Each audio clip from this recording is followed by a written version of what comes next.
আমাদের গল্পের শুরু আমেরিকার সান দিয়েগো শহরে। এখানে অ্যানা নামের একটা মেয়ে তার সুখী পরিবারের সাথে থাকত, কিন্তু সম্প্রতি তাদের জীবনে এক কঠিন ঝড় বয়ে যায়। অ্যানার মা অসুস্থ হয়ে মারা যান। মায়ের চলে যাওয়াটা তাদের পরিবারকে একদম দুমড়ে মুচড়ে দেয়।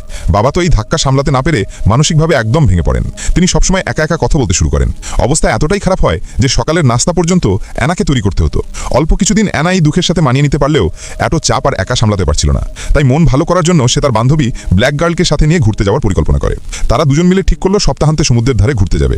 ব্ল্যাক গার্ল চেয়েছিল অ্যানাকে একটা দারুণ অভিজ্ঞতা দিতে, কিন্তু সমস্যা হলো ব্ল্যাক গার্লের কাছে তেমন টাকা ছিল না। সে ঘুরতে যেতে চাইতো কিন্তু খরচ করতে চাইতো না। তাই ব্ল্যাক গার্ল একটা বুদ্ধি বের করলো। সে সোশ্যাল মিডিয়াতে জংলিন, স্যাম, জন আর পিট নামের কিছু ছেলের সাথে পরিচিত হলো যারা জেটস্কি ভাড়া দিত। ব্ল্যাক গার্লের উদ্দেশ্য ছিল পরিষ্কার, তারা ফ্রিতে জেটস্কি চালাতে পারবে। কিছুক্ষণ পর জন আর পিট তাদের পছন্দের মেয়েদের নিয়ে একটা জনমানবহীন দ্বীপে চলে যায়।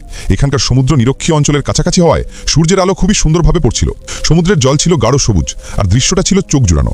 এমন সুন্দর জায়গায় ডেটিংটা আরো জমে উঠেছিল। কিছুক্ষণ পর তারা আরো উত্তেজনাপূর্ণ কিছু করার কথা ভাবলো। জন আর পিট তাদের জেটস্কি নিয়ে আরো গভীরে অর্থাৎ খোলা সমুদ্রে চলে গেল। তারা একের পর এক জেটস্কি নিয়ে ধাক্কাধাক্কি করতে শুরু করলো, কিন্তু তারা ঘুণক্ষরেও ভাবতে পারেনি যে এক বিশাল ঢেউ তাদের একটা জেটস্কিকে উল্টে দেবে। আরো খারাপ ব্যাপার হলো, পিট যখন অ্যানার সাথে প্রেম করছিল তখন সে পানিতে পড়ে জনের মাথায় আঘাত দেখতে পায়নি, আর সেই আঘাতেই জন সেখানে মারা যায়। দুটি জেটস্কি ভেঙে চুরমার হয়ে গেল আর কিছুক্ষণের মধ্যেই গভীর সমুদ্রে তলিয়ে গেল। এখন সব আশা শেষ। ভাগ্যক্রমে কয়েকজনের কাছে লাইফ জ্যাকেট ছিল, তাই তারা সমুদ্রের উপর ভেসে থাকতে পারছিল। কিন্তু পিট সেই আগের ধাক্কায় মাথায় আঘাত পেয়েছিল আর এখন অজ্ঞান হয়ে আছে। যদি কোনো অঘটন না ঘটে তাহলে তারা এই রাতটা হয়তো বাঁচতে পারে।